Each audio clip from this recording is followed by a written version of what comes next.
All right, so picture this, okay? A quiet, young black girl, kind of shy, kind of keeps to herself, walking those busy streets of Pasadena, California, back in the mid 20th century. And this is, segregated America, right? But she's carrying these notebooks filled with these incredible stories, the kind that would, like, totally change what science fiction could be. And that's where we're starting our deep dive today with Octavia E. Butler. It's interesting, isn't it, that contrast? This seemingly ordinary start, and then boom, this huge impact on literature. And luckily, we have enough biographical info now to, really trace how she got there. Yeah, exactly. We're going to unpack all of it, the personal stuff, the societal pressures, those moments that, made her the writer she became. Big question for today. What made Octavia Butler so important? And honestly, what can we still learn from her story today? I think to get Butler, you also have to get what was happening in science fiction back then. It was like a real turning point. More voices were coming in, and that changed everything. Let's back up to the beginning. Octavia Estelle Butler, born June 22, 1947, in Pasadena, California. And yeah, like we said, segregated America. That matters, right? Oh, absolutely. It wasn't just an idea for her. Segregation was her daily life, shaping how she saw power, right from the start. She's raised by her mom and grandmother after her father dies. She's only 7. Her mom's a maid, so you can imagine what that was like back then, the things she must have seen. And that experience of inequality, it's all over Octavia's writing later on, that focus on power, social justice, all of it. It makes you think, right? Witnessing those struggles, it can ignite this empathy, make you hyper aware of those imbalances in society. And Butler, she put that right to her stories. Total paradox, right? This quiet young woman taking all that in and then turning it into these powerful, powerful stories.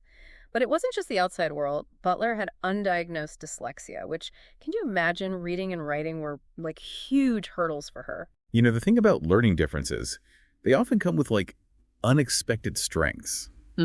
Butler had trouble with traditional literacy, but her mind, it was overflowing with stories. Yeah. I wonder if that pushed her to process the world in different ways that ended up making her writing even richer. It's a good point.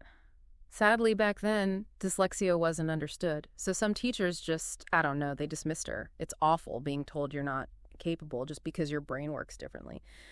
But Butler, she finds comfort, finds inspiration in books, in libraries, starts writing her own stories, 10 years old. 10 years old. That's amazing. Immersed in books, even with the difficulties. Yeah. That shows how strong that initial spark was.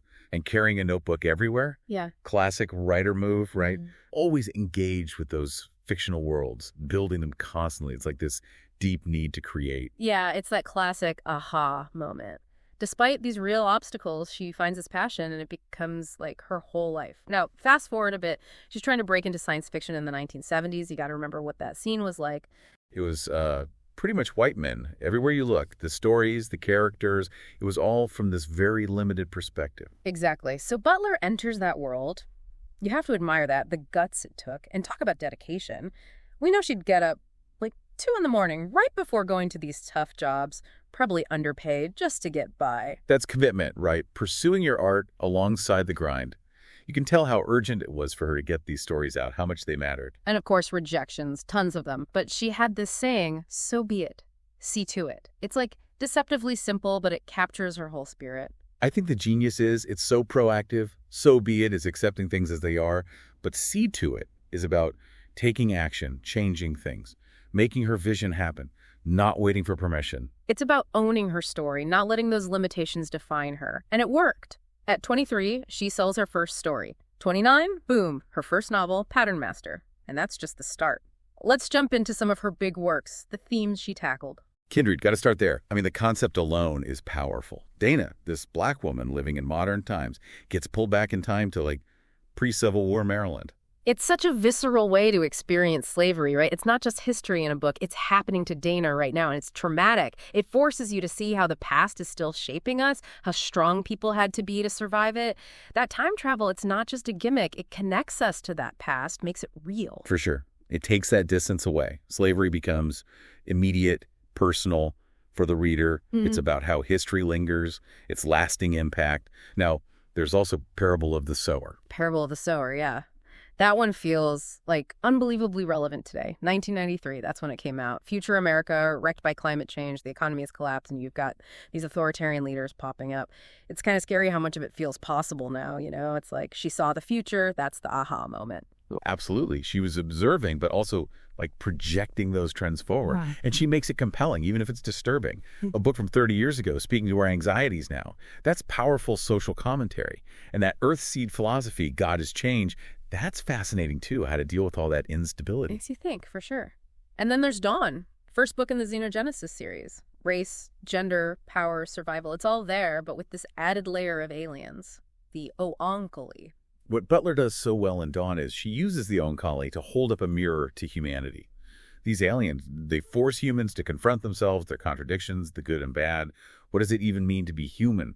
That gets explored like on this deep level. Heavy stuff. And Butler, she wasn't ignored, thankfully. MacArthur Genius Grant, Hugo's, Nebulous, she won them all. This wasn't just like minor recognition. It was the literary world saying, she matters. Those awards were huge. It was validation, especially since mainstream success wasn't always there. The MacArthur grant, that was crucial, gave her the financial freedom to focus on her work. Even with all that, she talked about feeling like an outsider, even within the Black community sometimes, because of science fiction, right? It reminds you belonging isn't just about demographics. Our passions or interests, they can be all over the place. Totally. It's like identity and belonging are complicated. Butler's interests, they defied easy categories, and that's often what trailblazers do, making her own path, even if it meant feeling isolated sometimes. And she knew how important representation was. She put Black characters front and center in these futuristic stories way before Afrofuturism was a thing. She's creating worlds where people who looked like her could see themselves in the future, imagine themselves in these amazing settings.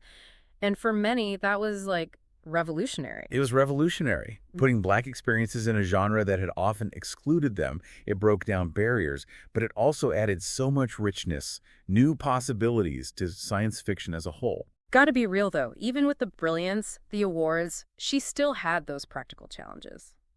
Books going out of print, financial worries, stuff many writers face. It makes her success even more impressive. Reminds us that even amazing achievements don't erase the struggle. It shows the reality of being an artist, even a super talented one. The fact that Butler kept going, kept creating, it shows how deeply she believed in her vision. We lost her in 2006, way too young, 58. But her work is still so powerful, so relevant. Her novels are classics now, being adapted into graphic novels, TV, everything.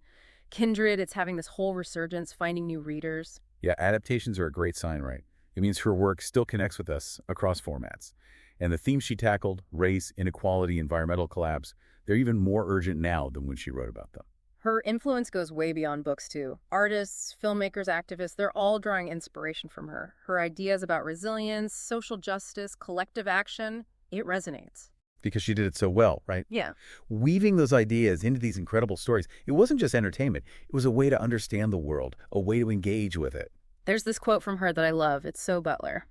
Kindness eases change, love quiets fear, and a sweet and powerful positive obsession blunts pain. It's like a guidebook for living, honestly. It's beautiful. It's about empathy, human connection, especially when things are tough. But also it's about passion, focus, that drive to change things, to cope with the hard stuff. It's personal, but it also pushes us to act. So big picture, what are the lessons here? What do we take away from Octavia Butler's journey? I'd say first that dedication, sticking to your creative vision, even when it feels impossible. Her dyslexia, the way science fiction was back then, those were barriers she just powered through, pure determination. And amplifying those marginalized voices, making them heard.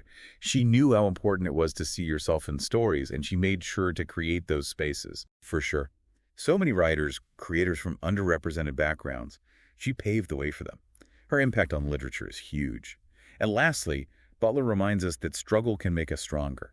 Those early challenges, feeling like an outsider, it all fueled her vision, which ended up changing the game. Wrapping up this deep dive, it's clear that Octavia Butler, from that young girl in Pasadena to the icon she is now, was a testament to persistence, to imagination, to the power of stories, to tackle big issues, even to, predict the future. And it makes you think, right? How often do we miss someone's potential because they're quiet or different or don't fit the mold? Butler reminds us that amazing ideas can come from anywhere, from anyone. And to you, listening right now, think about Butler's story, overcoming those challenges, breaking those barriers. What futures are you working towards for yourself, maybe even for the world? Here's a final thought to, chew on. Butler imagined worlds that were both beautiful and terrifying. What uncomfortable truth do we need to face using our own imaginations? And what amazing things could we build once we see those truths clearly?